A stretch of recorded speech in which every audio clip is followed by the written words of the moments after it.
The city smelled like rain that hadn't fallen yet.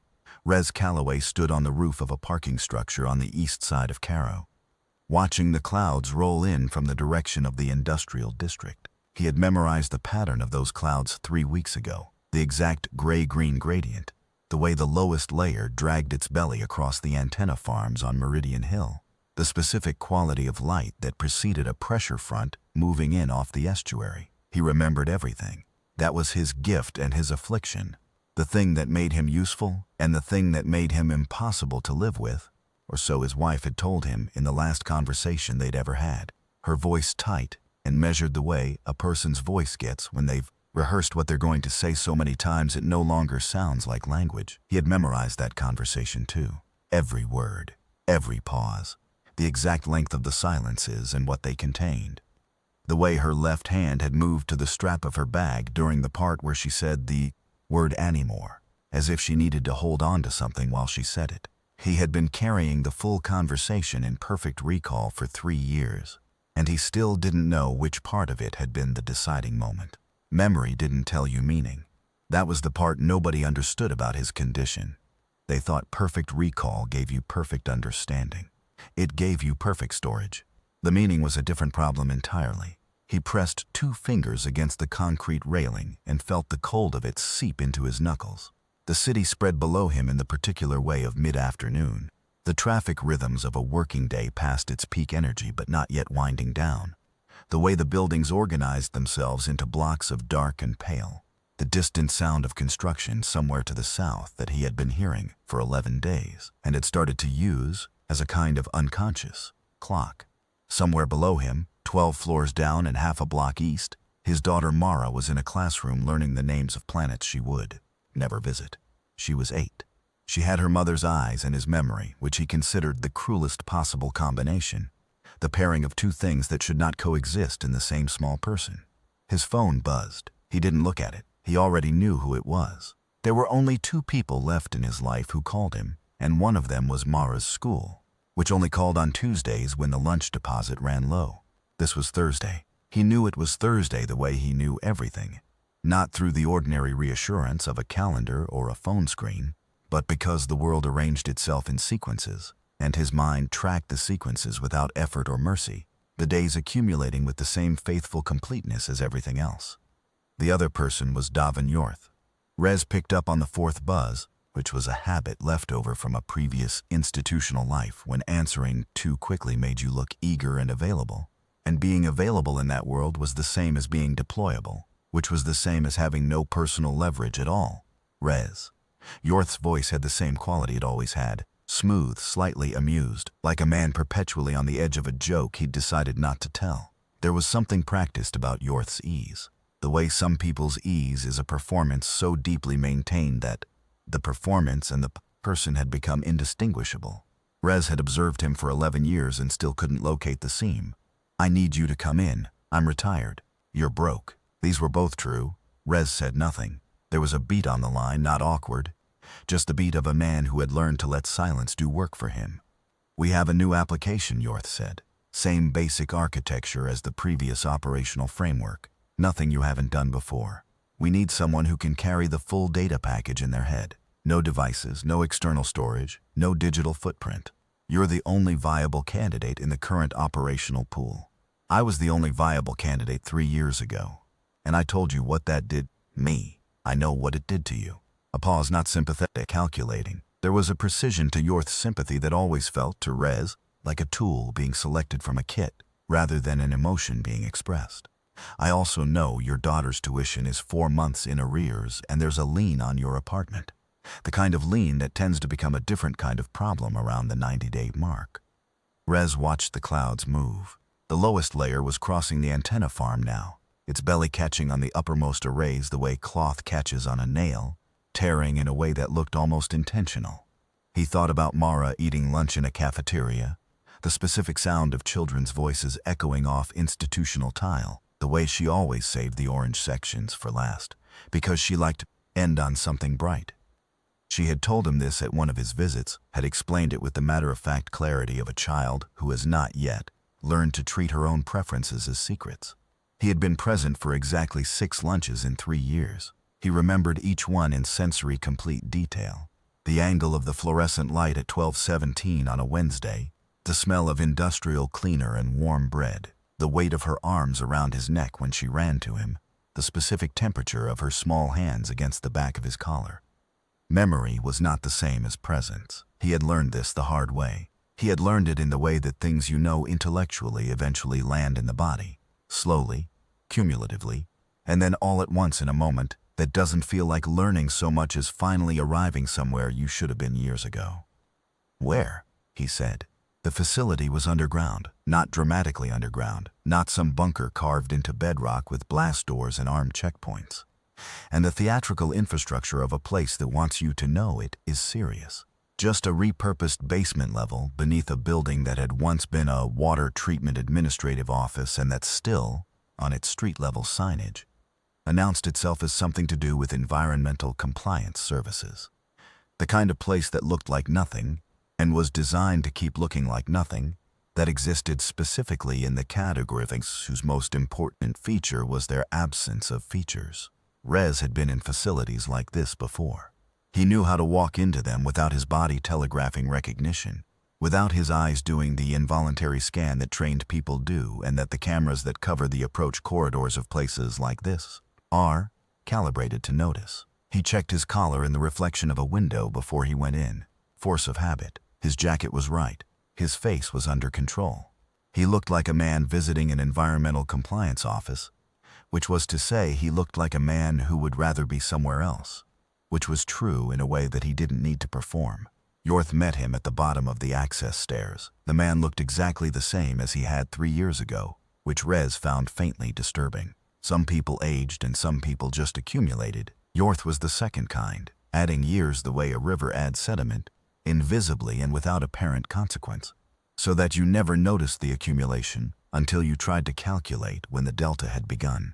He was in his late 50s, a compact man who moved with the deliberateness of someone who had spent a long time around situations where sudden movement got people hurt and who had internalized that lesson so thoroughly that deliberateness was now simply his register, his native speed. "You look terrible," Yorth said. "Thanks for the money," Rez said. Yorth smiled, the almost joke flickering at the corner of his mouth, performing its familiar function, and led him through a corridor where the lighting was the yellow-white of systems running at minimum power, the specific color of institutional caution, the color of places that keep the lights dim not to save energy, but to avoid drawing attention. There were 3 other people in the facility. A technician Rez didn't recognize who was seated at a monitoring station with the focused posture of someone who has been told not to look up when people walk past. A woman with close-cropped hair and a manner of standing that was more security than anything else. Her weight distributed in the specific way of a person who has been trained to move quickly from stillness. And a man at a workstation who didn't look up when they passed, and who was either deeply absorbed in his work or very deliberately not watching them. Rez filed each of them. He noted the angles of their attention and what those angles excluded, which was always the more useful information. The device was in the back room. Rez had heard it described in pieces over 3 years of careful disinformation and rumor management, the way classified projects always propagate outward through the institutional world in fragments that are each individually innocuous, and that don't quite add up to anything until you have enough of them and the right arrangement, and the patience to sit with the incomplete picture until it resolves. He had been patient. He had also been listening to things he wasn't supposed to hear and reading things he wasn't supposed to have access to and memorizing things that were meant to be read once and forgotten, and so his picture had been less incomplete than Yorth probably imagined. But seeing the Titus apparatus was different. There's a category of experience that memory can prepare you for in every detail, every specification, every technical description, every second-hand account. And that still produces something you couldn't have fully anticipated when you're standing in front of it. Not surprise, not awe, something more specific and harder to name. The sensation of a thing becoming real that was previously only information. It was smaller than he'd expected. A chair with integrated hardware, high-backed, with sensor arrays at the neck and temples that suggested medical equipment more than anything else. A clinical purposefulness to the interface design. A crown of additional sensor apparatus mounted on an overhead track. a secondary rig of what appeared to be targeting off equipment, but that Rez, who had read the theoretical papers, knew was not targeting anything in conventional space. A machine for touching the future and then pulling your hand back, designed with the particular cleanliness of something that had been built and rebuilt over years, until everything unnecessary had been stripped away. "Titus," he said, "you've been paying attention. I pay attention to everything. It's my condition." He walked a slow circle around the device, hands in his jacket pockets, the unhurried pace of a man taking an inventory that he doesn't need to write down. The sensor arrays were positioned for precise neural interface. The transit mechanism itself was underneath the seat assembly, a component about the size of a large briefcase, and the power cabling was routed in a way that told him the system drew significantly more power than it needed at rest and a great deal more at activation. 8 hours forward, that's the stable range, We've pushed to 11, but the data degradation is significant and the physical cost to the operator is. Yorth paused. He was choosing his word, significant. And what are you doing with 8 hours of forward data? Financial projections primarily. Market movements. The kind of advanced knowledge that creates certain.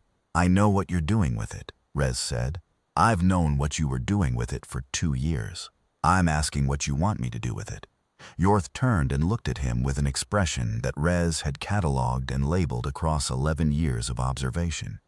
The face Yorth made when he was about to tell a partial truth, and was satisfied that the partial truth was going to be sufficient for his purposes.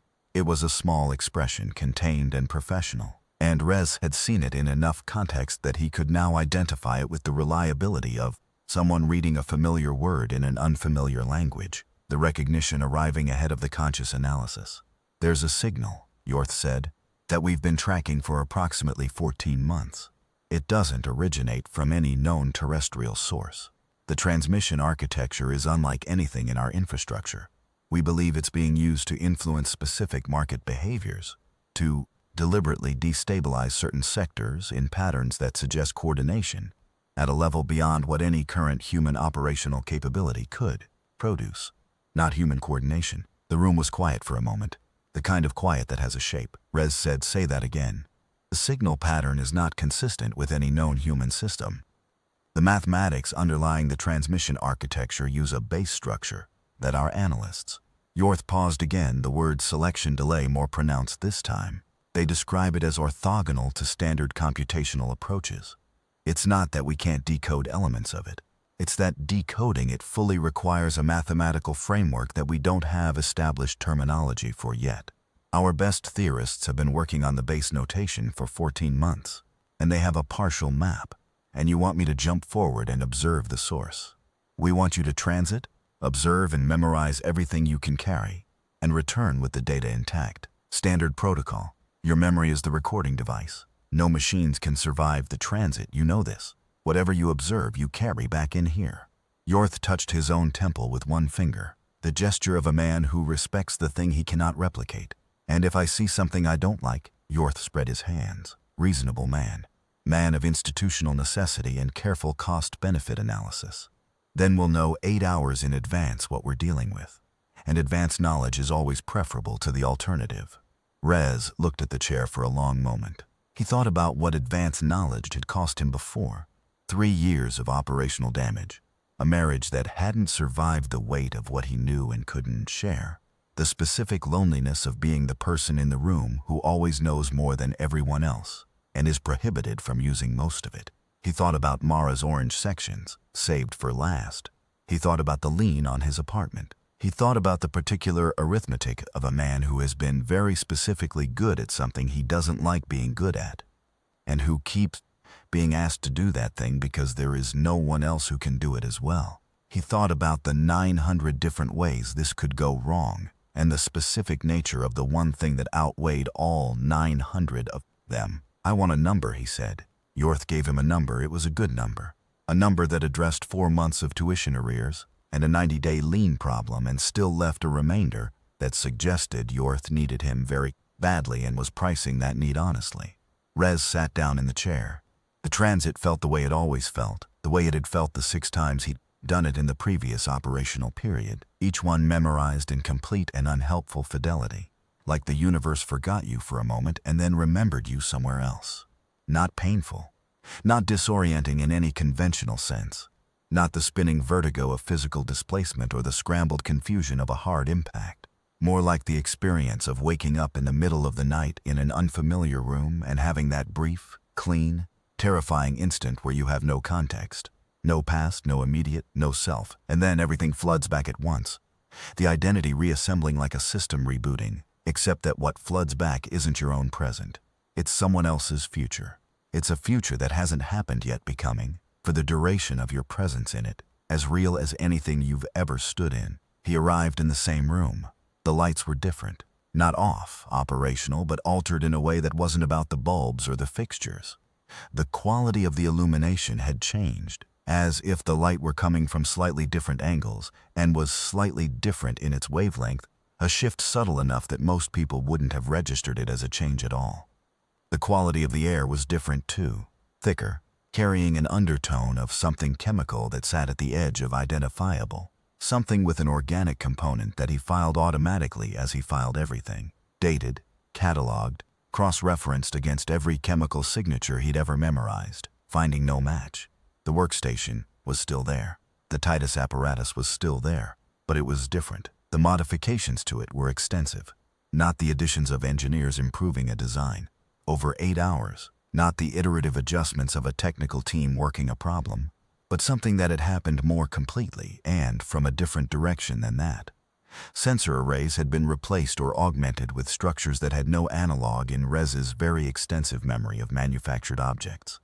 They curved where metal doesn't curve without being forced. They appeared in some places to be growing out of the original hardware in the way that living tissue grows around a foreign object, not integrated so much as incorporated, the original structure now serving as a scaffold for something that had its own agenda about what shape it wanted to be. There were 4 people in the room. 3 of them were human, or appeared human from the back, in the way they held themselves in the chairs, and in the way their shoulders carried tension, in the specific geometry of a human spine under the stress of concentration. The 4th was not. Rez had spent a significant portion of his adult life preparing for the possibility of surprises. Not in an anxious way. He was not an anxious man by temperament, which was one of the things that made him good at what he did, but in the way that someone with perfect memory and a professional history of working in situations where the difference between prepared and unprepared was measured in outcomes that couldn't be undone. He had prepared in the abstract for the possibility that some of the things people whispered about were true. He had read every declassified document with any relevance to the subject. He had memorized the theoretical literature on first contact scenarios. He had, because he couldn't help it, stored every piece of second-hand evidence he'd ever encountered, from the serious to the absurd, and had cross-referenced it into a mental framework that he periodically updated and never discussed with anyone. He had not prepared for the specific quality of wrongness that the 4th figure in the room produced in his nervous system. Not fear, exactly. Something more fundamental than fear. Fear has a direction. It's oriented toward a threat, toward a specific future harm, toward the gap between your current state and a possible worse state. What he felt was more like the sensation of a category error so complete that the brain stutters before it can produce fear. The sensation of something that doesn't fit into any existing slot in your classification system, and your classification system is very extensive, and it still doesn't fit. It was seated but appeared tall, proportionally elongated in a way that suggested the seated height was misleading about the standing height, the same way that certain furniture makes you misjudge a room's dimensions. Its surface, skin, if it was skin, or whatever the integument of something that is not from here is called, was the color of old pewter under incandescent light, a gray with silver undertones that seemed to absorb and redistribute light rather than simply reflecting it. And it moved with the faint, continuous, independent microanimation of something that was always making small internal adjustments, the way a living tree is always moving slightly even on a windless day, even when nothing external is acting on it. Because life is never entirely still, it had 2 arms, roughly, a head, approximately, eyes that were absolutely not eyes in any structural sense that Rez could identify, but that functioned as eyes, oriented with focused attention, tracking the modified Titus apparatus with what his pattern recognition system eventually and reluctantly labeled as professional interest. The interest of something that understands what it's looking at and has opinions about it. One of the humans said something. The language was English. The name it used was Yorth. Rez pressed himself into the shadow of the corridor entrance and activated the only technology he had with him, his own skull, the one tool that transited successfully every time, and began to record. He recorded for 3 hours and 47 minutes before the explosion that was not an explosion. In those 3 hours and 47 minutes he observed and memorized the modifications to the Titus apparatus in complete technical detail, tracking the alien figure's interactions with it, and inferring function from behavior in the way he'd learned to do with any system he couldn't read directly. The conversation between Yorth and the two other humans, which was in technical language with a specialized vocabulary that he could only partially parse but which carried the emotional register of a negotiation entering its final stages. The specific quality of people discussing the implementation timeline of a decision already made. The alien figure's communications with what appeared to be an external relay system, conducted in a signal pattern that had no acoustic or visual component he could directly observe, but whose effects on the modified Titus equipment he could measure and memorize with precision. And the materials laid out on the central work table, which included a device he had no name for, a thing that was neither weapon nor tool in any category he could apply, that was being systematically prepared for some kind of deployment. The alien apparatus modifications, he realized at the 2-hour mark, were not extending Titus's range further forward in time. They were redirecting it. The machine, as modified, was not built to send a person 8 hours into the future. It was built to send a signal, a very specific signal, targeted at a very specific location, outward in space, and the location that the alien figure kept referencing with a repeated gesture that Rez spent 40 minutes decoding as directional reference to a coordinate rather than an abstract indication. That location corresponded, when he ran it against his memorized map of Cairo, to a coordinate he knew, a specific neighborhood, a specific block, the school district where Mara's classroom sat. He didn't react. He did not allow his body to produce any reaction that would have been visible in the corridor's shadow. He had been trained not to react, and he was drawing on every piece of that training simultaneously, and what he felt underneath the training, underneath the professional stillness, was something so fundamental and physical that it wasn't an emotion so much as a clarification. The moment when everything becomes very simple, because the most important thing in the world has just entered the picture and everything else reorganizes itself around it. He kept recording. At 3 hours and 47 minutes, the unnamed device on the central table was activated for what appeared to be a test sequence. It produced no visible output, no sound, no light, no physical displacement of air that he could perceive. What it produced was something he noticed only in retrospect, and noticed only because of the quality of his memory. A change in the behavior of the two human figures closest to the device in the moment of activation. A change that lasted perhaps 3 seconds. A settling into their chairs, a slight drop of the shoulders, a faint quality of not relaxation but something adjacent to relaxation. The physical signature of a person who has just stopped believing that fighting is an option. It lasted 3 seconds and then it was gone, and they straightened and continued their work. Rez stored the 3-second observation, and what it implied, and what it implied about the deployment device, and what it implied about the modified Titus apparatus and the specific coordinates of a school district. And then the transit mechanism activated, and the universe forgot him again, and then remembered him in the chair, in the present, in the basement of a building that announced itself as an environmental compliance service. He came back gasping. Not from physical pain. There was no pain. There was never pain. The physical return was cleaner than the departure. He was gasping from the specific, cold, stomach-dropping weight of a person who has just memorized the architecture of the end of something and knows, with mathematical precision, how much time they have to find the door out of it. Yorth was standing 2 feet from the chair. The security woman was at the room's entrance. The technician was at the monitoring station. Rez took one breath. He made his face do what he needed his face to do. 7 hours and 53 minutes. He was out of the chair before anyone spoke. "We need to talk," he said. "Not here. Rez, not here." He looked at Yorth. He looked at the man he had known for 11 years. The man who had recruited him and trained him, and offered him a number that addressed his problems with exactness, and he looked for the thing he had seen in the future room, the register of a negotiation in its final stages, The posture of a man who has already sold something and is managing the delivery timeline and is present at a status review rather than a decision meeting. He found it. It was not hidden. It was there in the set of Yorth's shoulders. In the precise 2-foot distance the older man was maintaining from the Titus apparatus, in the way his weight was distributed between his feet in the posture of a person who is already oriented toward a door he intends to use. "How long?" Rez said. Yorth said nothing. "How long have they been operational here? How long has this? How long have you known?" The security woman moved. Rez was already moving, not toward the exit, not away from the room, but toward Yorth, which was not the move she would have predicted, and was not the move she was positioned to counter easily. He got close enough that Yorth would have to make a decision about what his face was doing, and he watched the decision get made in real time, and what he saw was not guilt. Guilt would have been easier. What he saw was something that took him a moment to identify because he had seen it before in context that had nothing to do with Yorth, a kind of exhausted, procedural regret. The regret of a man who has completed a lengthy and difficult calculation and found the answer compelling, and is no longer in the stage of the process where the finding can be revised. The regret that lives on the other side of a decision, not the one that might prevent it. "They were already here," Yorth said. "They've been here for longer than either of us has been in this work. We didn't bring them.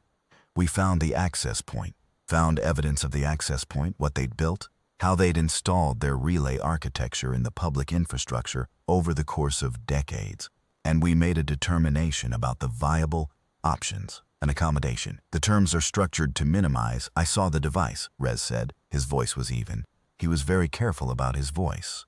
"I saw the deployment coordinates. I know what is at those coordinates. I know what the device does to the people within its propagation radius." He paused, a breath. "I know what the accommodation costs." The security woman had her hand on something at her hip. Rez noted this with the parallel running part of his mind that never stopped cataloging, and he assessed the distance and the angle and calculated the available response time. He let none of this show. "You were supposed to come back and confirm the deployment timeline," Yorth said. "Confirm that the transition sequence was proceeding on schedule. Nothing in the operational parameters required you to observe the preparation phase of the device. You shouldn't have been able to see. The modifications to Titus extended the field of temporal observation, a side effect of the alien redesign." He watched Yorth's face.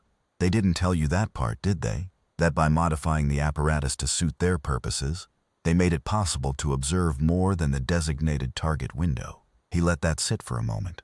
"Or they told you and you decided it was an acceptable operational parameter." Yorth said nothing. "The device," Rez said, "the countermeasure. This was partly improvisation. He had seen no countermeasure in the future room. He had seen the device in its test activation and the 3-second behavioral change in the humans near it, and he had inferred the mechanism, and he had inferred that there was something about his specific cognitive architecture, the photographic memory, the way he stored and cross-referenced information, that might interact differently with a field effect, targeting the neural architecture of volitional resistance. This was inference, not observation. He was presenting it as fact. But the look on Yorth's face told him that somewhere in that inference was a truth Yorth hadn't expected him to have arrived at. "There is something about my memory," Rez said carefully, watching Yorth the whole time. "Something about the way I carry information. They told you about it, didn't they? When they explained the operational parameters of the device." Yorth's face did something very small and very controlled. "The device works by targeting a specific neural frequency," he said. "The frequency associated with volitional resistance. The sustained pattern of a mind that is committed to defiance. And my mind doesn't sustain that pattern in the normal way," Rez said, "because the information I carry overwrites the pattern. Because I already know the outcome, and knowing the outcome changes what the pattern looks like at the neural level." He watched Yorth. "You brought me here specifically because I'm the one person in your operational pool who is functionally resistant to the device, not because you needed data from the transit, because you needed to know if your accommodation still had a viable countermeasure problem." The silence in the room was very specific. It was the silence of a man who has been accurately described. "Let me go," Rez said, "and I'll find a way to make the math work for both of us." "Rez, 7 hours and 40 minutes, he said. "That's my window. Let me go." He walked out of the facility into rain that had finally fallen. The streets of Cairo were slick and gray and smelled of themselves, exhaust and wet concrete and the specific sweetness of a food cart 3 blocks east that was burning onion skins in a pan, a smell Rez had filed and catalogued on 4 previous occasions at this intersection, and that now struck him as one of the most recognizable human smells he knew. He stood on the sidewalk for exactly 4 seconds. He counted without meaning to, doing nothing, which was how long it took him to begin sorting 3 hours and 47 minutes of alien contact intelligence into categories organized by actionability. Then he started moving. The first call he made was to a woman named Sybil Orn, who was a former colleague from a previous institutional life, and who had, in the years since that life ended, become the specific kind of person who exists in a state of high readiness for exactly this category of situation, without announcing that readiness, and without allowing it to become the most visible thing about her. Rez had not spoken to her in 2 years. He hadn't needed to. Some relationships don't require maintenance. They require only the shared understanding that when the call comes, it will be answered. She answered on the second ring. "I need 7 hours of your time," he said, "and everyone you trust." "Context?" Sable said. "Alien contact. Active operational phase. 12.6 hours to full deployment. The infrastructure has been seeded for decades. The primary objective is compliance induction across a metropolitan area. There is a counter-architecture available, but it requires construction and physical deployment within 6 hours. A silence that lasted exactly as long as it needed to, and not a moment longer. This was one of the things Rez had always valued about Sable. Her silences were perfectly sized. She didn't extend them for drama or compress them from anxiety. They were the length of the actual thinking they contained. "Location?" she said. He gave her the address of a secondary facility he knew Yorth didn't know he knew. A backup location from the old institutional life that had never been officially decommissioned, that existed on no current operational paperwork, that Rez knew about because he had once memorized a document he wasn't supposed to have access to and had never forgotten a character of it. The kind of document that makes a very small subset of people very careful about what they leave in rooms where Rez Calloway is present. He made the second call while walking, taking a route that varied from his usual approach to this part of the city in 3 specific ways designed to make him inconvenient for surveillance. Mara's school answered on the 3rd ring. He gave them his name and his ID number from memory and told them his daughter needed to leave early for a medical appointment. He listened to the specific sound of the administrative system accepting the request, the keyboard sounds and the brief affirmative from the person on the other end, and he felt something move through him that he didn't name, because naming it would have required stopping, and he couldn't stop. He picked her up at noon. She ran to him the same way she always did, arms already extended before she cleared the door, her velocity communicating an enthusiasm that she had not yet learned to moderate with caution or calculation or the protective instinct to guard against disappointment.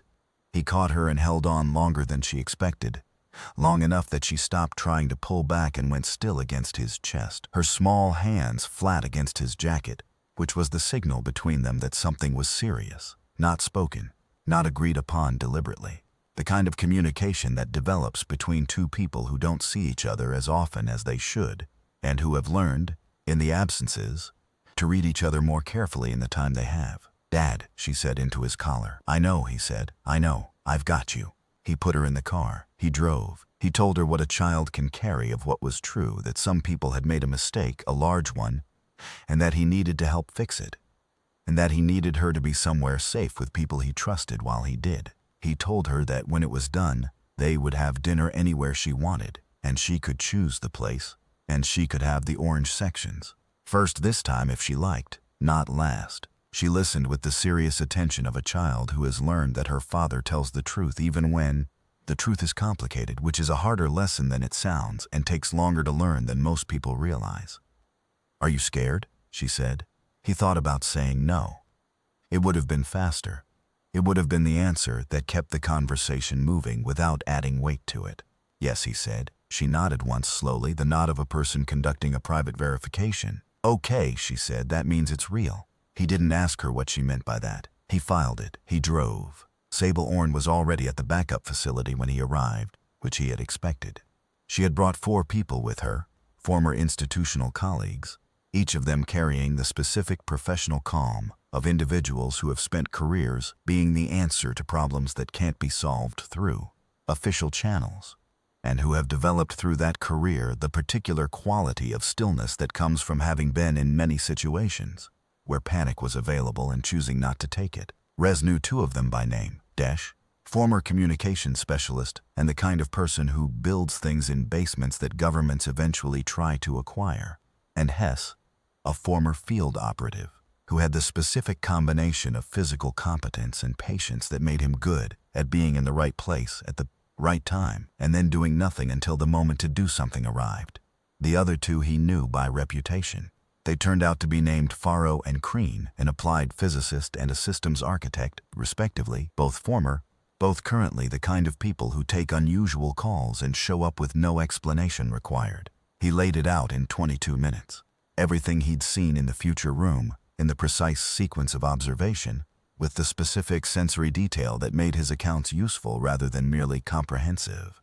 The modifications to Titus, in technical terms precise enough for Desh to follow. The alien figure's signal architecture, described in the alien's own base notation insofar as he'd been able to infer it from 3 hours of observation. The deployment device, its construction, its test activation, the 3-second behavioral effect on the human figures near it, the coordinates, the timeline, the infrastructure seeding he'd inferred from the relay architecture, the nature of the accommodation. He spoke without notes because he never needed notes, because the 3 hours and 47 minutes of future data he was carrying were as immediate and precisely available as anything he had experienced that morning, which, in a sense, they had been. Time was strange for him in ways he had stopped trying to explain. The signal relay, Desh said, leaning forward over the table, with the posture of a person who has received information that is simultaneously disturbing and professionally fascinating, which Rez recognized as Desh's native state. If you can describe the full architecture, not just the structural elements, identified all of it, every component you observed, I can build a disruptor. Theoretically, probably. The margin depends on how complete your description is. I can describe it completely, Rez said. The problem is that it's not human math. The base notation uses structures we don't have standard terminology for. Show me and let me decide whether I can bridge it. Rez sat down across from Desh and began to speak. He described the alien signal relay architecture from the beginning, from the foundational base, notation through every structural element he'd observed, translating as he went, building bridges between what he'd seen and the closest human computational analogs, marking carefully where those analogs failed and failed honestly, rather than failing in ways that would mislead someone building from the description. It took 40 minutes. Desh recorded on the small device he kept in his shirt pocket, and his face moved through several expressions during those 40 minutes. Professional attention, then confusion, then a particular quality of confusion that is distinct from not understanding. The confusion of someone who is starting to understand something that contradicts what they thought was fundamental, which is a different experience, one that lives higher up and further in. And then, as Rez reached the final structural elements of the relay architecture, Desh's expression did something that Rez, who had been watching human faces for a long time, didn't immediately have a label for. Recognition. But not the recognition of something learned. The recognition of something encountered. The difference between knowing what a word means and seeing it written on a wall. I've seen pieces of this, Desh said. His voice was quiet in the way that voices get quiet when something is rearranging itself. Not assembled like this, not the full architecture, but structural elements that I thought were anomalies, irregularities in the public backbone that showed up in infrastructure audits as unexplained, legacy code as signal patterns without registered origin. We've been calling them ghosts. We thought they were corrupted routing artifacts from old system migrations. He looked at Rez. They've been building this for longer than you said. The relay construction predates any of the operational activity by at least 20 years based on the elements I've seen. They're patient, Rez said. They're very patient, Desh agreed. There was something in the way he said it that was almost respectful. Almost. What's our countermeasure timeline? 6 hours and 40 minutes to deployment window. We need the countermeasure built, tested to the degree we can test it, distributed to deployment points across the city, and activated with enough lead time that the signal can propagate through the backbone before the device activates. How much lead time? Based on what I observed of the relay propagation rates, 40 minutes minimum, 30 is risky, 25 is gambling. Desh was quiet for a moment. He was calculating. Not whether it was possible. Rez had learned that Desh did by calculating possibility, when there was no alternative to success. He was calculating method. I need your full description of the deployment device mechanism, Desh said. Not just the external behavior, the operational principle. How does it produce the field effect? Narrowband signal transmission, Rez said, targeted at the neural frequency associated with volitional resistance. The specific neurochemical cascade that occurs in a human nervous system when a person commits to defiance against an overwhelming force. When they cross from calculating the odds to simply deciding. The device broadcasts a competing signal at that exact frequency that carries one piece of information, that the decision is not possible. That resistance is already foreclosed. It's not suppressing the neural activity, Faro said. She had been quiet up to this point, sitting back from the table with her arms folded. The specific physicality of someone who processes best when they're not required to perform engagement. It's not blocking the pathway. It's injecting a belief into the pathway. Correct, Rez said. You can still think. You can still move. The device doesn't impair cognition or motor function. It introduces one conviction, that the action you would otherwise choose to take is pointless. It doesn't tell you why. It doesn't argue. It simply makes the conviction feel like your own conclusion. Mass epistemological injection, Crean said. She'd been building something on a secondary display the entire time Rez had been speaking, her attention apparently divided between the screen and the discussion in the way that some people's attention is genuinely bifurcated and productive, in both directions simultaneously. Not compliance through coercion, compliance through conviction. You believe you've made a free choice. Yes. So blocking the signal produces noise at the target frequency. Noise at that frequency doesn't preserve volitional resistance, Faro said. It disrupts the adjacent cognitive architecture. We'd be trading compliance for confusion. Different outcome, not better outcome. We need the carrier architecture, Rez said, to send a competing belief rather than noise, which we don't have. We have the relay architecture, Desh said. He had been following the exchange with the listening posture of a man who is already building something in his head and is waiting for the conversation to catch up to where his thinking already is. We know they seeded the relay into the public communications backbone. The relay propagates through the existing infrastructure, which means the carrier is already deployed, Crean said. She looked up from her secondary display. The delivery system exists. It's the backbone itself. If we can access the relay nodes and substitute our signal for theirs through the existing architecture, we need physical access to the relay nodes, Desh said. I know where 6 of them are, Rez said. He had memorized a telecommunication infrastructure map 3 years ago, as part of an operational planning exercise that had concluded without deployment, and that map had been current as of its issue date and had been cross-referenced, as of his observation in the future room, against the signal architecture he'd seen. The relay nodes were exactly where he'd expected them to be, distributed through the city's communications backbone at intervals that now made perfect sense. 6 nodes within the deployment radius. 6 simultaneous transmitters. 6 people, Sable said. She had been running logistics in her head the entire time.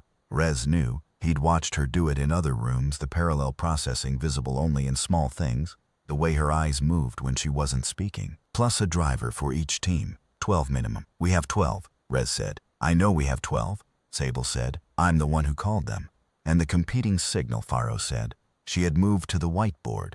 There was a whiteboard in the backup facility, as there is in most rooms where serious people go to solve problems, because some things still need to be drawn. You said it needs to carry a different belief, not the absence of inevitability, a competing conviction. Correct. You can't encode an abstract concept into a neural frequency signal. The mechanism doesn't work that way. Abstract cognition doesn't have a uniform neural signature. The device targets a specific frequency because volitional resistance has a specific physiological signature, a specific biochemical cascade with a predictable electrical correlate. That's why it can be targeted. She turned from the whiteboard. Abstract beliefs don't have that kind of signature, but specific emotional states do. The will to resist isn't abstract, Rez said. You're right, it has a physiological profile. The device can target it specifically because it's biochemically distinct from adjacent states. which means it can be amplified in the same way it can be suppressed. The device introduces a signal that suppresses the cascade. We introduce a signal that amplifies it. Faro looked at him for a moment. She was doing the physics. He let her do the physics. The amplification signal, she said slowly. If we introduce it at the same frequency through the same carrier architecture, not noise, not a blocking signal, not competing information, but an amplification signal at the identical frequency, then we'd be pre-charging the target, neurological state before the device activates. And a suppression field introduced to a neurological state that's already been amplified to maximum, Kreen said. Finds nothing to suppress, Desh finished. He was smiling in the way that engineers smile when a thing that seemed impossible has revealed itself to be merely difficult. You can't suppress what's already at ceiling. The field effect would interact with the amplified state, Rez said, and instead of introducing the conviction that resistance is pointless, it would interact with a nervous system that is already, at the physiological level, in the state of having decided. The device's signal and our amplification signal would cancel each other's content and leave the baseline state intact. This is assuming the alien device hasn't accounted for this, Faro said. It hasn't, Rez said, because in 47 years of presence here, they have never seen humans do this. The room was quiet for a moment. Do what? Hess said. Use the window, Rez said. They keep giving us the window, advanced knowledge of what's coming. 8 hours, 47 years, whatever interval. They keep giving us the window and assuming we'll do the math of resistance and find it too costly. And we keep, he paused, not for effect, because the next part was harder to say than the intelligence analysis. We keep looking at the cost of resistance and deciding to pay it anyway. Not because we've miscalculated. Because the calculation isn't the part that decides, Sable said. How long do you need to describe the amplification signal architecture? 40 minutes, Rez said. You have 35, she said. Then I need Desh building. Talked for 35 minutes. Desh built for 3 hours and 40 minutes. What he built was not elegant. There was no time for elegance. Elegance is a refinement applied to things that are working, and they had not yet reached working. But it was functional. 7 transmitter units of varying physical size and similar operational principle, each one drawing on the alien relay architecture to produce an amplification signal rather than a disruption signal. Each one tuned to the precise neural frequency that Rez had described with the specificity that only 3 hours and 47 minutes of direct observation makes possible. Sable ran logistics while Desh built. She coordinated vehicle assignments and team pairing and communication protocols with the quiet efficiency of a person who finds this kind of problem tractable and is mildly contemptuous of the idea that it might be otherwise. She pulled in 2 additional people by phone. Former colleagues who lived within 30 minutes and who answered with the same absence of hesitation that characterized everyone Sable called. She procured food from a place 3 blocks east because she had learned, in a long operational career, that people making critical decisions on empty stomachs make worse decisions than people making critical decisions on adequate ones, and the margin mattered. Rez ate standing up. He wasn't hungry, but he understood the principle and he respected the logistics. At 3 hours and 20 minutes before the deployment window, his phone rang. Yorth. He let it ring 4 times. Then he answered. You're not thinking with full information, Yorth said.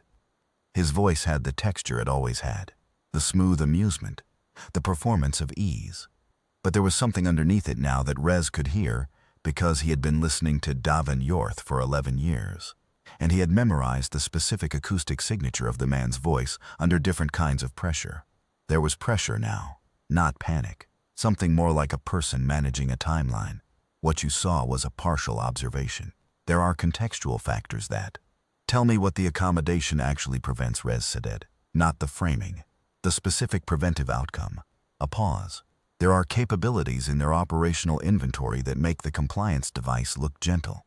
The accommodation was negotiated specifically to ensure that those capabilities were not exercised. The cost of the accommodation is real. The alternative cost was assessed at. The alternative cost was assessed by you, Rez said, using information they gave you. Information about their own capabilities, described to you in terms designed to make the calculation come out the way they needed it to come out. He kept his voice even, not hard. Even the difference between those things mattered. They told you what they could do to make the math of resistance intolerable. And they told you there was a countermeasure problem, because a countermeasure problem makes the math of accommodation seem more reasonable. But the countermeasure problem involves me specifically, which means they needed you to bring me in specifically, which means the accommodation wasn't complete without my participation in a way that, Rez. You used me to check whether the accommodation was holding, Rez said. You sent me forward to see if I came back with the data they expected me to come back with, and behaved as a person without countermeasure capability would behave. I was the test of the accommodation's completeness. And now I'm not passing the test, and you're calling to manage that. The line was quiet for a moment. You were supposed to come back and confirm the timeline, Yorth said. That's all. And then what? Then you confirm that I'm not a problem and the deployment proceeds. Silence. I have the relay architecture in my head, Rez said. Every modification to the Titus apparatus, every signal exchange, every coordinate. 3 hours and 47 minutes of complete observational data. From a room where decisions were being made about the future of 2.4 million people who were not represented in that room. He paused. You can call this off, Davin.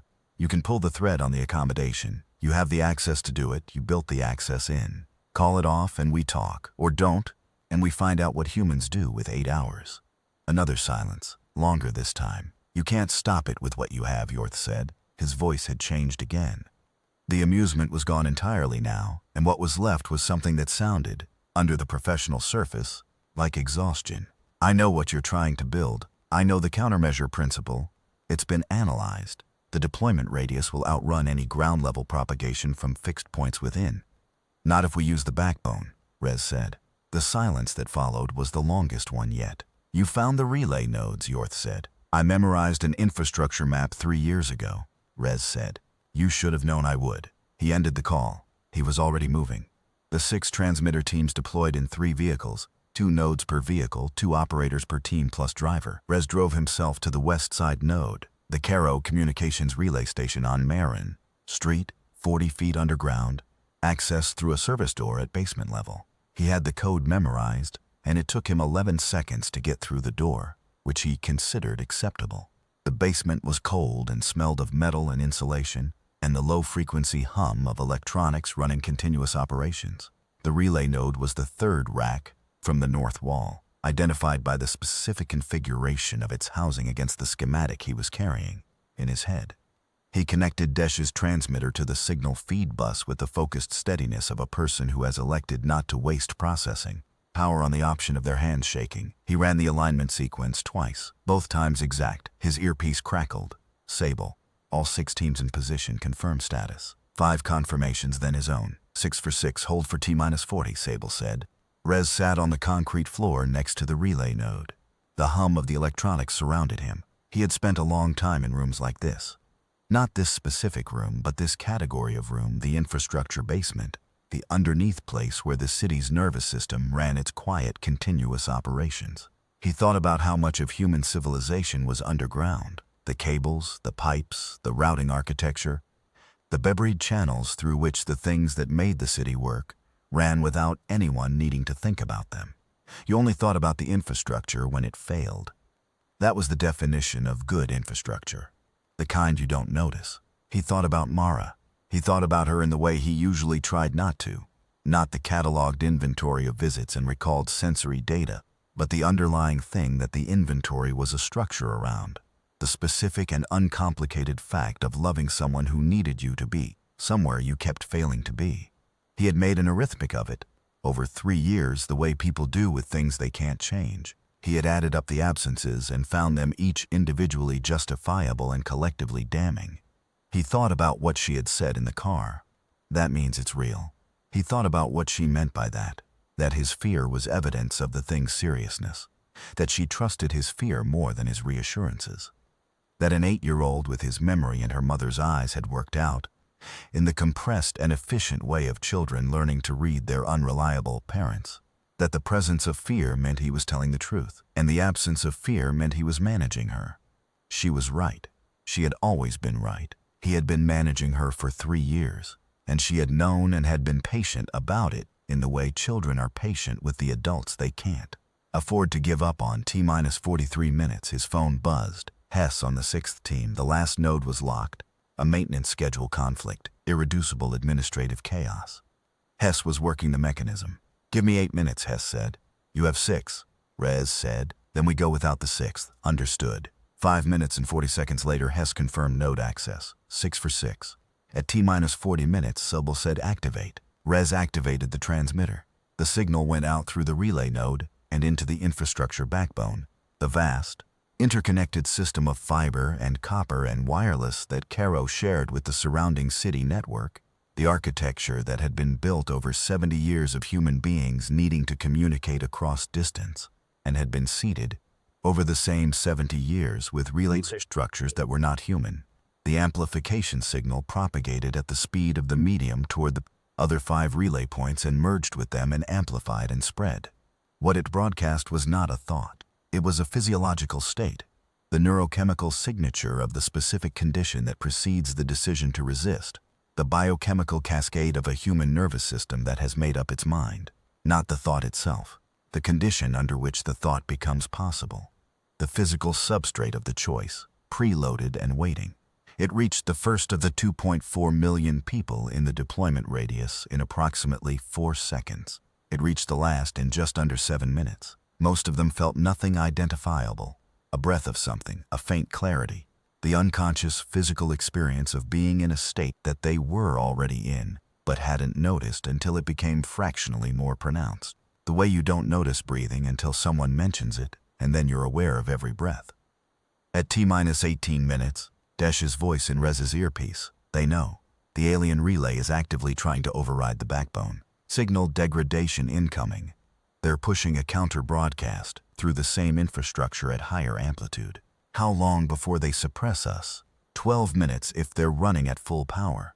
Maybe 8 if they've been holding capacity in reserve." T-minus 18 minutes minus 12 was T-minus 6. 6 minutes before deployment with no signal coverage. "Central hub," Rez said. "The Meridian Hill antenna farm," Desh said. "If you can get there and boost from the central hub, the propagation advantage outweighs the suppression." "I know," Rez said. "The transmitter isn't rated for." "I know, Desh." A pause. The sound of a man doing a calculation and finding the only viable answer. "Go," Desh said. Rez was already up. The drive to Meridian Hill took 9 minutes in ordinary traffic. He drove with the complete focus of a person who is putting every piece of his training into the single task of arriving before the window closes, and the city's streets organized themselves in his memory as he drove. Every signal timing, every gap in the traffic pattern, every shortcut that was a shortcut because of specific conditions he had observed and filed on, specific days at specific times. He found gaps that other drivers would have missed and moved through them with an economy that looked, from outside the vehicle, more dangerous than it was, because he knew with precision exactly how much margin he had and was using exactly that much, and no more. He called Sable on the way. "Mara," he said, "I need her out of the facility and away from the city center, not because of the deployment. If this works, the deployment radius doesn't reach the facility. But if this doesn't work, Yorth knows that location." "Preen is already with her," Sable said. "I moved her 15 minutes ago." He breathed. "Tell her." He stopped. He was moving at 90 kilometers per hour through a gap in the Meridian Hill access road, and he stopped himself because he needed to mean the next part, and meaning it required a moment that wasn't available. "Tell her I'll see her for dinner," he said. "Anywhere she wants." "Copy that," Sable said. Meridian Hill was a rise on the city's west edge where the antenna arrays had been installed in the infrastructure expansion of a previous generation's ambition. The arrays were visible from most of the central district, tall and utilitarian, the kind of structure that becomes invisible through familiarity. He had seen them from his parking structure roof 3 weeks ago, memorizing the clouds. He had not known that the specific angle of that observation, the specific quality of afternoon light on the upper arrays, was going to be filed next to a service entrance code and a crisis. He took the access gate at speed, the car's front end bottoming on the approach before climbing, and drove to the hub. He got through the hub door in under 2 minutes. Inside, of routing hardware organized in the specific geography of systems that have grown incrementally over decades. Each generation's additions grafted onto the previous structure in the ad hoc architecture of pragmatic engineering. The central signal bus was the 4th rack from the east wall, identified by its housing configuration and the specific routing of the power cabling. He found it and connected the transmitter and reconfigured the boost parameters from memory, working the adjustments with both hands. while the electronics around him registered the change in their operational profile. Signal degradation at 60% and falling, Desh's voice. 65. They're at full power. I'm on the hub. If you boost at full power from the central bus, the transmitter will. I know what it will do. He thought about the transmitter in his hands, which was a piece of equipment built in 4 hours by a man in a backup facility working from a description given in a language that didn't have all its words yet. He thought about what full power boost through the central bus would do to components that had never been rated for this load. He thought about Mara in a car with Crean, moving away from the city center, saving the orange sections. He ran the boost. The transmitter ran hot immediately, the casing temperature rising fast enough that he could feel it through his palms, the specific burning quality of metal that is working past its designed thermal limits. The operational tone changed, ascending in frequency as the components strained. The signal went out at 4 times the original propagation strength, slamming back against the alien suppression broadcast, reclaiming the relay nodes that had been pushed under one by one, and re-establishing the amplification signal across the full backbone. The deployment window opened. He felt it the way he had felt the test activation in the future room, not in any measurable physical sense, but in the way that 3 hours and 47 minutes of observed alien operational data stores itself, in the specific and indelible way that his memory works, so that the pattern of the device activating had a signature that he recognized when it matched. The device was deploying. The field effect was propagating outward from the deployment point at the speed of the signal architecture the alien relay used, and meeting 2.4 million human nervous systems that had been carrying the amplification signal for 34 minutes. The field effect reached them and found the pathway it was designed to suppress already preloaded to maximum amplitude. The suppression signal and the amplification signal interacted at the neural frequency they shared, and the content they were each attempting to inject. One belief that resistance was impossible, one physiological state that resistance had already been chosen, canceled each other's persuasive effect and left the baseline intact. 2.4 million people felt nothing, a breath, a slightly heightened clarity, and then the ordinary afternoon resumed. In the relay room, the future room, the room that was also 8 hours from now, or had been, Rez knew from his observation that the alien figure would be measuring the device's deployment effect and finding its data inconsistent with projections. He had observed that figure for 3 hours and 47 minutes, and had assigned it no particular emotional valence, because assigning emotional valence to things you can't categorize is a source of errors. He simply knew what it had done, and what it would do next, and what it would do next, when the field effect data came back anomalous, was a just and attempt override. Second broadcast incoming, Desh's voice. Same frequency, higher amplitude. Block it. I can't block it from here. I need. Route the countermeasure signal through the secondary relay channels, Crean's voice. The ones they haven't activated yet.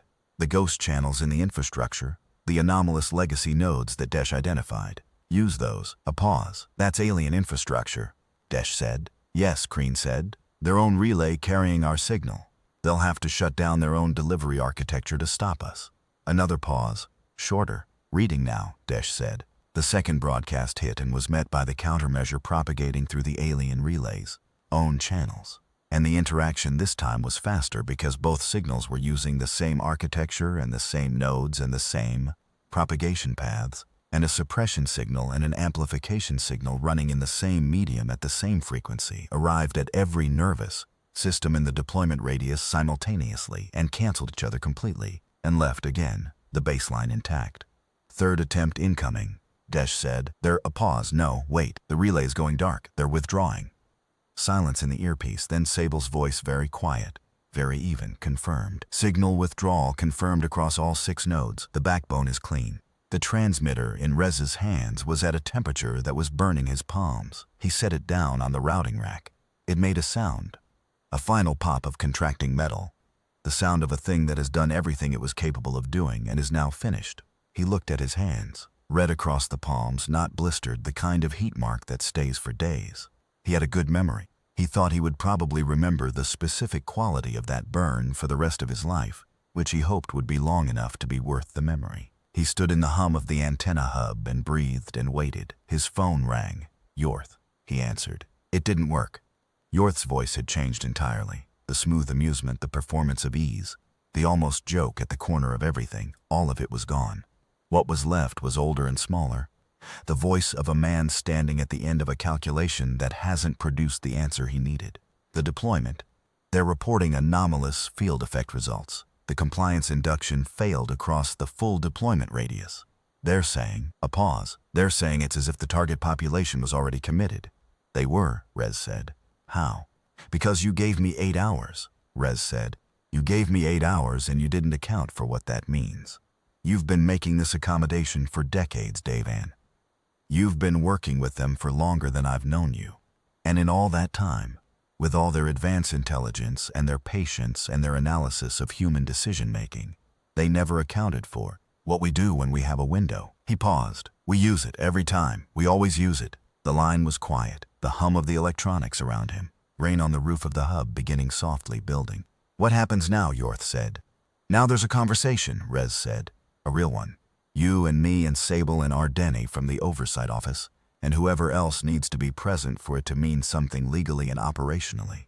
We sit down and we talk about what you gave away and what can be recovered, and how the architecture of the accommodation gets dismantled without triggering whatever the deterrence mechanisms are. He thought for a moment. And you tell me everything. Not the managed version, not the partial truth calibrated for operational sufficiency. Everything. And if I don't? Rez considered the question with the patience of a man who has spent his professional life being the person who knows more than everyone else in the room and has decided for once to let that be visible. Then I take 3 hours and 47 minutes of direct observational evidence from an alien operational facility to every journalist, every scientist, every institutional body I can reach. And the conversation about what humans do with 8 hours happens at a scale that neither of us will be able to manage. And I stop being a problem you can solve through accommodation and become a problem that has to be solved some other way, which I suspect neither of us wants. He paused. You know me, Davan. You know that I don't bluff and I don't miscalculate and I'm very patient. Give me a time and a place. A long silence. Tomorrow, Yorth said. 11 in the morning. I'll send an address. I'll find my own way there, Rez said. He ended the call. He stayed in the hub for another moment, listening to the rain settle into its rhythm on the roof metal. A sound he was filing now and would remember. His hands ached. He was very tired in the specific way of a person who has been running on forward. Momentum for 8 hours and has reached for the first time permission to stop. He called Kreen. Mara, he said. She's fine, Kreen said. She's been drawing. She wants to know what restaurant you have in mind. The laugh came out of him before he could decide whether to let it. Short, surprised. The laugh of a person who discovered they still had it available. Tell her she picks, he said. Tell her anywhere she wants. And the orange sections are hers first. He walked out of the hub into rain that had finally fully arrived, steady and ordinary, the kind of rain that a city absorbs without changing its expression, without drama, just getting wet and going about its business. The antenna arrays stood above him in the gray light, doing what they had always done, carrying the signal that human beings had been sending to each other since they first learned to make the signal. That across distance and silence and all the things that try to interrupt it, the transmission continues. The word goes out. It reaches someone. Something is preserved. He got in the car. He drove toward a restaurant his daughter had chosen, which was loud and bright and had booths that were slightly too small, and which was exactly right. She was already there when he arrived. She had been seated with Kreen and was eating something with the focused pleasure of a child who has been worried and is no longer worried. The relaxation that is only visible in contrast to the tension that preceded it. She looked up when he came in and her face did the thing it always did when he arrived. The thing he had memorized across 6 lunches and 3 years and that he recognized with a fidelity that went beyond recall, that lived in a part of him that his condition didn't fully govern. He sat down across from her. Kreen excused herself with the practiced discretion of someone who understood when a table needed to be smaller. Mara looked at him. She had her mother's eyes and his memory and the specific quality of attention that both those inheritances produced. The complete, unhurried focus of a child who is reading the room very carefully and finding it tentatively acceptable. You're here, she said. I'm here. She pushed one of the orange sections across the table. He ate it. It was bright and cold and sweet. The taste of something ordinary and specific and exactly itself, which was the best kind of taste. The kind that doesn't try to be anything other than what it is. They sat in the loud restaurant in the wrong light that was the exactly correct light, and ate, and the city outside continued its ordinary evening. People going home, traffic thinning, the lights coming on in the specific sequence of a place that is inhabited and warm and doesn't know what it has survived and doesn't need to. In the morning, there would be a meeting. There would be the long work of dismantling something that had been built over decades, and the question of what the alien presence intended to do now that one instrument had failed, and the larger questions that lived behind that question about what kind of arrangement was possible between species with such different understandings of time and patience and the will to resist. There would be hard conversations and harder decisions and an uncertain number of windows of unknown size. But that was morning. Right now there was a booth and a plate of food in the rain on the restaurant windows and his daughter across the table, explaining something about the planet she'd been learning, the name of it, what it was made of, how far away it was, whether anyone lived there. He didn't know the answer to that last question, which was an unusual condition for him. He found, sitting in the loud restaurant in the rain, that he didn't mind not knowing. He would find out. He always found out. He had a good memory. He would remember this. He was present. For tonight, for right now, in this specific booth, with this orange and this child and this rain, he was entirely, completely present. And that, he thought, was what humans did with the time they had. Not always the 8-hour crisis window, not always the impossible situation and the bare margin solution. Sometimes just this, staying in the moment you were in, with the person across the table, being present to the small ordinary fact of a meal on a rainy evening in a city that was still standing. The transmission continues, the word goes out, it reaches someone.